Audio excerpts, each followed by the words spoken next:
It was raining that night. Cold, quiet.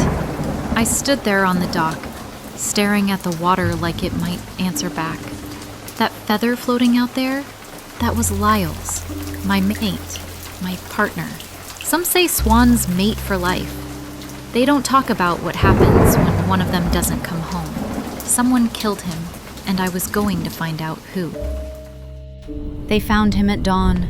No panic, no struggle, just floating there, like the water claimed him.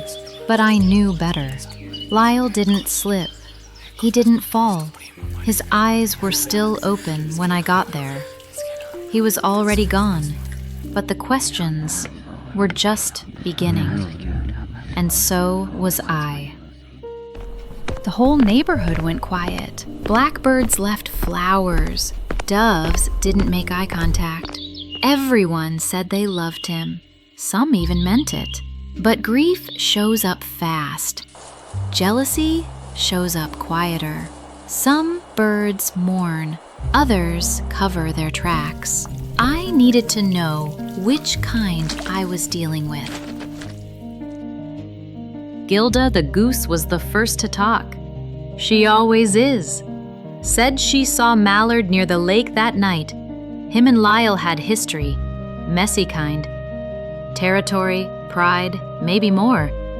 Birds like Mallard don't swim without stirring something up. So I went looking for him next.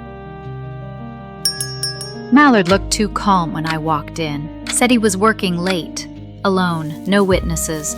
But it rained that night, and his cuffs, bone dry.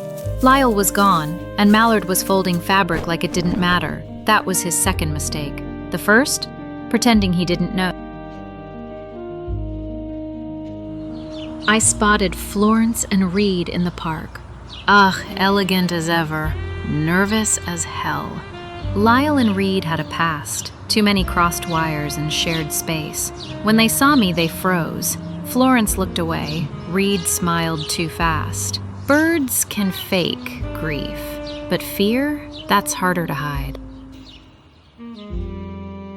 Lyle had dinner with a peahen 2 nights before he died. Not me, Celia. Old flame. Flashy feathers, private booth, wings touching, wine flowing, real close. It wasn't just dinner. He got sloppy. Maybe sentimental. And in a love triangle like that, someone always ends up hurt. I was in my office when the envelope slid under the door. No name, no return, just one line. Stop digging or you're next. I've seen threats before. Most of them louder than they are smart. This one was quiet, which meant I was close. Real close. Owls, like Varro, don't talk, but they react, and that's all I needed. I asked him who wanted Lyle gone. He puffed smoke, stared like I didn't exist. But when I said Celia's name, he blinked, just once. Sometimes silence tells you everything. Florence showed up right on time. I played it casual. Let her talk. I had a recorder running under my wing. She confessed faster than I expected. Said Lyle was leaving her and she couldn't stand it. When she finished, I pressed stop. Case closed. They brought Florence in at dawn. No struggle, just quiet. The recording played. No one said a word. Counsel ruled her guilty, fast. She didn't fight it. Reed looked away. Justice doesn't fix what's broken, but it settles the truth. After it all ended, I went back to the lake. Same dock, same silence. Lyle always said this place cleared his head. Now it's just me. I solved the case, but that doesn't fill the space he left behind. Some days the silence is louder than anything.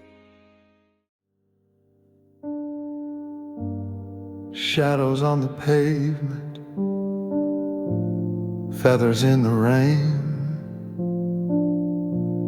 a badge on her chest, a heart wrapped in pain. Truth walks alone through the city's gray side. She watches them leave with a tear in her eye.